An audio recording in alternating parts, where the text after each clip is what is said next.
Сайн байна уу? 30 настай би. Хэн магадгүй санаа санагдаж байж болох ч 25 настай би энэхүү захиаг бичээ сууж байна. Урд өмнө ч гэсэн би ирээдүйн өрлөгөө захиа бичиж байсан ч энэ удаагийнх бага зэрэг өөр.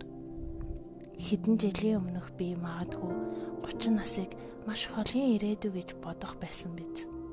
Гэхдээ юу гэж? Бүх зүйлс чиний өмнө байна.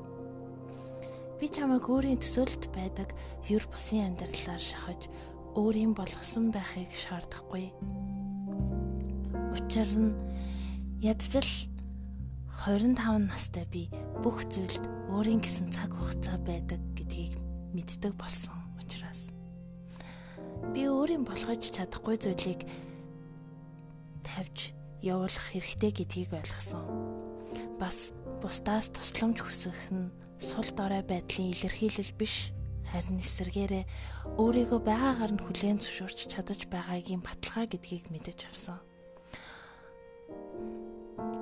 Охин минь чи хизээч битгий бусдаас өөрийнхөө ямар байх ёстойг асууж амьдралынхаа том шийдвэрийг бусдад даатгаж байгаарай. Жаахан хатуу байж болох ч чиний юу хийх, ямар шийдвэр гаргах гэдг нь бусдад тийм ч их чухал биш. Амьдралд өөрийн хурж очсон сөрөг үр дүнд өөрөөсөө бусад хэн нэгнийг буруутгах гэдэг ямар утгагүй бас нэмэргүй гэдгийг чи мэдчил байгаа. Ямар нэгэн зүйл эхлүүлмээр байгаа бол эргэлзэхгүй хийгээд үзээрэй. Учир нь чиний одоо байгаа чинь чиний байж болох хамгийн залуу нас юм шүү. 30 нас гарлаа гэд сэтгэл санаагаар битгий унаарай.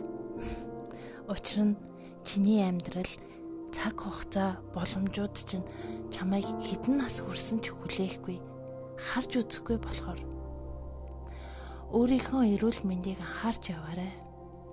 Мөнгө хэдий гоёч юм бүхний түрүүнд эрүүл саруул чи байх ёстой шүү. Эрүүл байхад чи мөнгийг хідээр л бол хідээр нь ч олж чадна. Гэр бүл дотны хүмүүстэй цаг гаргаж байгаарай. Энэ хэдий амархан сонсогдож байгаа хэдий ч бидний үргэлжил хайхралгүй орхидог зүйлсийн нэг шүү.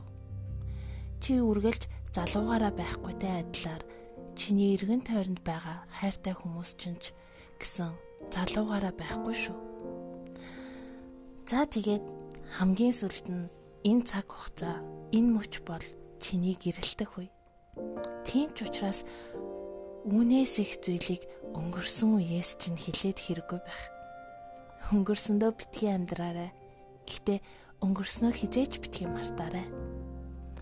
25 настай чамаас 2021 оны 1 сарын 11-ний өдөр.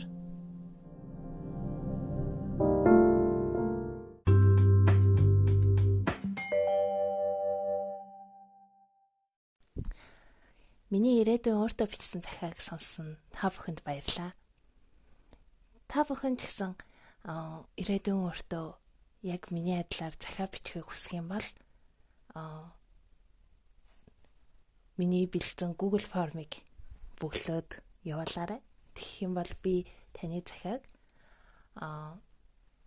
подкаст байдлаар таны хүссэн өдөрт нь илгээх болно. Баярлалаа.